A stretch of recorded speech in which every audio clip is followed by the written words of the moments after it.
على أخوي لاو يصبح مين النادمين.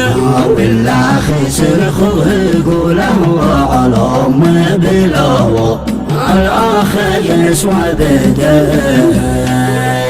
الأخ حصنك ومرجاحك ونورك والأضواء والأمن معك السنين. مهما تكون المشاكل بين الأخوات تداوى قلوب الأخوات لنا. هذه من الله الفطرة والشقي ذي الأول وصدق المرضى.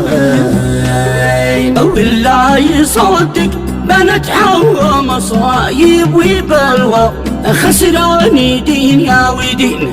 والأب والأم لا ماشي عدالة وتقوى بين البنات والبنين.